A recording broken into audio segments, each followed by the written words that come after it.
How wonderful that some of you already got to visit a mosque. You're very fortunate here in Atlanta because you have many mosques, many opportunities to reach out to our Muslim brothers and sisters. In the whole state of Vermont, where I hail from, we have one. So you have no reason to not visit. It's right around the corner from you. There are mosques everywhere.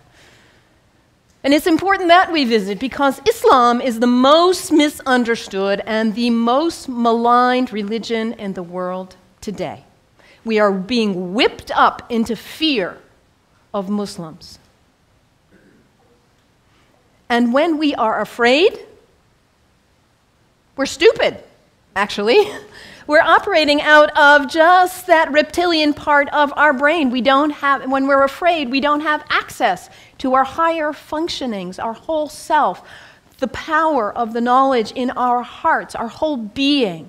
We're resigned to a small place of living. Ali, the son-in-law of the Prophet, says, people are afraid of what they don't understand. So my hope today is to share with you a little bit about what I love about Islam in order to invite you to a place of more understanding and less fear.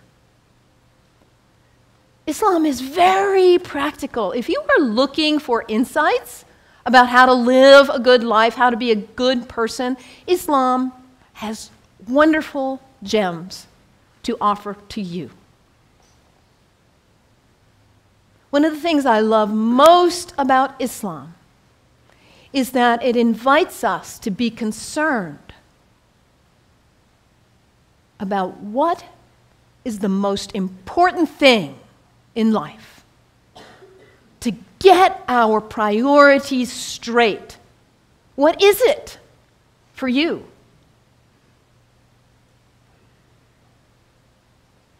Stuff? Money? Power, prestige, family, kindness, service, love, art, compassion. What is it for you? If you get nothing else out of today, take that one question and live into it. And if you don't know the answer yet, find out. What is it for you? What's most important? In Islam, the answer is very clear. La ilaha illallah, Muhammadan Rasulullah. There is nothing but the source, God, the one. How did you say it, Anthony? That love which is greater than we can know. That's what matters. And Muhammad is his prophet. Is the prophet of love. La ilaha illallah, Muhammadan Rasulullah. And the thing about us humans, when we get that clarity, we know what's important. What do we do with that? We forget. That's who we are. We humans, we are the great forgetters. How many of you made a New Year's resolution back on January 1st? How are you doing with it now? Let's be honest. How were you doing January 7th?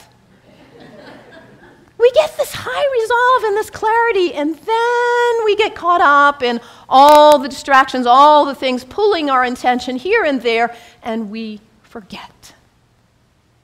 That poet, Mary Oliver, says, what is it you plan to do with your one wild and precious life? What is it? In order to not waste our life, we need to regularly hit that reset button, come on back to center, to our heart, to what we know is really why we are here, what we know is really important. Regularly throughout the day, to stop and come back and say, well, let me check in and remember what matters so I don't waste my day or my week or my month or my life. And for Muslims, this is prayer, salat, It is the second pillar of Islam. The first pillar, la ilaha illallah, to know what matters. And the second pillar is to hit that reset button in order to regularly come back to center and remember what really matters. And for Muslims, this is not an activity in the head. It's an activity of the whole body. Allah Akbar, Allahu Akbar. Bismillah ar-Rahman ar-Rahim. Alhamdulillah, Rabbil Alameen. Ar-Rahman ar-Rahim. Malik Yawmiddin. Iyyak na'budu wa iyyak nasta'in. As-siratal mustaqim. Siratal ladhina an'amta alayhim. Ghayril maghdubi waladdallin. Amin. Allahu Akbar. Allahu Akbar. Allahu Akbar.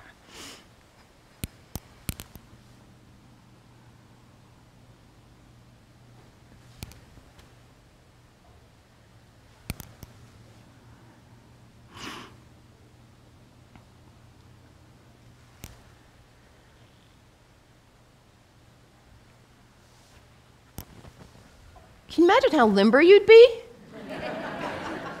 if you did that 17 times a day? And it's done in the direction of Mecca, northeast, more or less. To hit that reset button in order to come back, to hear that voice still and small like we just sang about, to come back to what matters. So practical, I love that, the second pillar of Islam. Islam also reminds us to always be concerned about those who are less well off than ourselves. Over and over in the Quran it says, be concerned about the widows and orphans.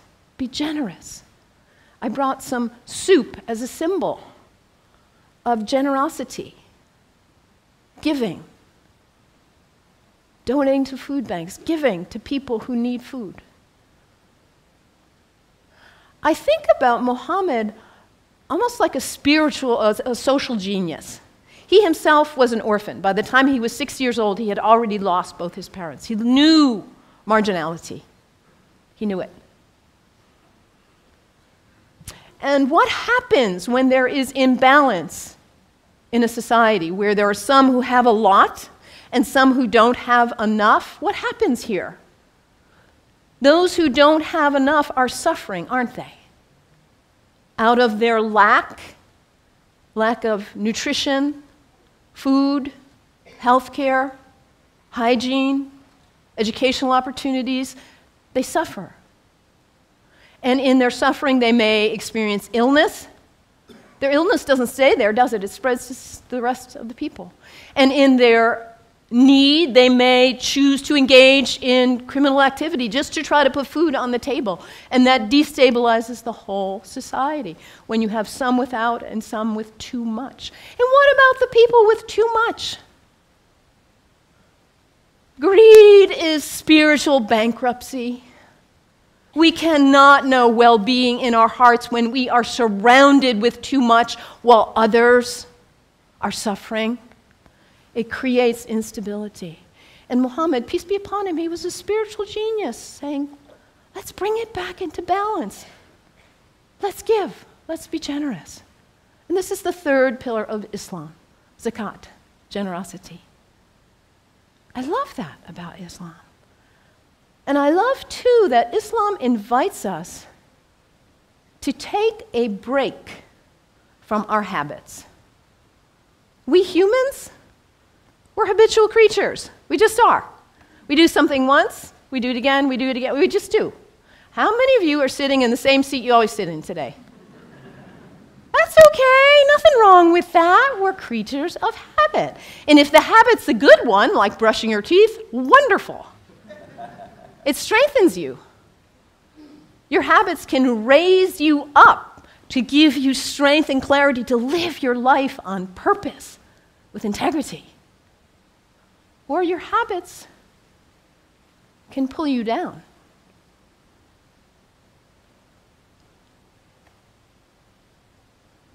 To take a break from your habits, because what happens when you try to take a break from your habit, when you try to stop reaching for whatever it is and you cannot? What is it for you? Coffee? Sugar? Alcohol? Drugs? Sex? Shopping? Your cell phone? Your tablet? Gossip? What is it for you, this behavior that you're caught in? You know it's not worthy of your best self, and yet there you are. It's addiction, isn't it? When we can't stop reaching for it, we can't stop doing it. And yet your life is so valuable, you matter. And to live your life on purpose and to cultivate the habits that raise you and strengthen you so you can be your most beautiful, best, loving, caring, giving self. So to take a break from your habits so you see who's in the driver's seat in your life. And put yourself back in the driver's seat. Whatever it is for you, there are other people in this room who have also struggled with addiction in this way and who have overcome it. You can get help. You can do it. Your life matters. It's valuable. This is the next pillar of Islam, fasting. Fasting not just from food, but fasting from other activities and behaviors as well. And when we fast from food in particular, and it says over again and again in the Quran, fasting is good for you if you only knew. Because we put too much in our bodies, don't we? We stress them. We overeat and put junk. And we don't honor the beauty of ourselves. And also, when we fast, hunger is not a theory in the head, it's an experience in the body when we fast from food, that feeling. And then when you see somebody else on the street who is begging, it's not a theory. You feel empathy because you know what hunger feels like. It's harder to close your eyes and walk right on by. Muhammad, that spiritual social genius, to create harmony and stability in society. The fourth pillar of Islam, fasting, taking a break from your habits. So practical, I love it. And I also love about Islam that it encourages us to take a break from our location, to travel with intention, to recognize the power of space, the sacredness of space, and how the greats who have walked on this earth have blessed the earth with their presence, their breath, their thoughts, their actions. I know you are on the verge of a major decision about this sacred space for you. You have made this place sacred by your presence here. And as you perhaps choose to move on, you will perhaps make a new place sacred by your use and your love. The earth is sacred. Our places are sacred. And when we travel with intention, we are changed by it. This is the fifth pillar of Islam, pilgrimage. And for Muslims, the pilgrimage is to Mecca, which none of us will probably go there. But where is pilgrimage for you? My last name is Kennedy. My family is Irish. My parents have gone to Ireland. My mother says there are no words to express what it is like to walk in that place of our ancestors, of the great Celtic saints and sages. It may not be Ireland for you or Mecca, but where is it for you? Anybody been to Walden? The place where that great book was written? It's a place of pilgrimage for many of us. Anybody been to Transylvania? A place of pilgrimage for many of us. And what happens when we go? We leave our usual haunts. We travel with intention. We let ourselves be changed, be opened by new experiences, new interactions. And we come back and we are not the same. We look at our lives and we say, why was I doing that? I'm not going to waste my one wild and precious life on that.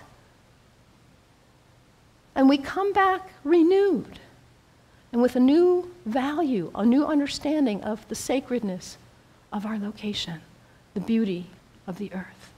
I love this about Islam. So practical. What's the one thing that matters in your life? Hit that reset button regularly so you come back to your purpose. And don't be self-centered. Be always concerned about others and their needs, those less well off especially. And recognize the sacredness of the temple of your body. Cultivate habits that are worthy of you, that lift you to the best of who you are. And recognize the sacredness of space and the gift of the ancestors, the sages, the saints, the prophets who have gone before us and held a beacon of example for us. Travel with intention. Let yourself be changed. The 5 pillars of Islam. What great practical advice for living your life on purpose. And yet, at the same time as all of what I've told you is true, the beauty of this great tradition, we are being whipped up into fear against Muslims and Islam. I have a dear friend, Rudy, who is a retired UU minister and a Sufi like myself. And about 7 years ago or so, he said to me, Mellen, Rudy grew up in Austria under the rise of Hitler. He said, what I see going on in the world now in the United States reminds me of my childhood in Austria. And in that time, it was the Jews who were being maligned, and now it's the Muslims.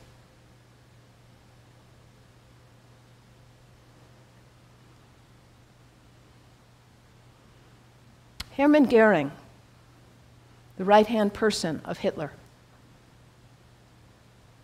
a Nazi. In the Nuremberg trials, he said something like this: the people do not want war, that's a given. But the people can be brought to the bidding of their leaders. It works the same in all countries, whether it's a dictatorship, a democracy, socialist, doesn't matter. All you have to do is convince the people they are under attack, make them afraid, condemn the pacifists for being unpatriotic, and the people will come to the bidding of their leaders. We're in the midst of such a time. People are afraid of what they don't understand. I implore you, do not fall for this ruse.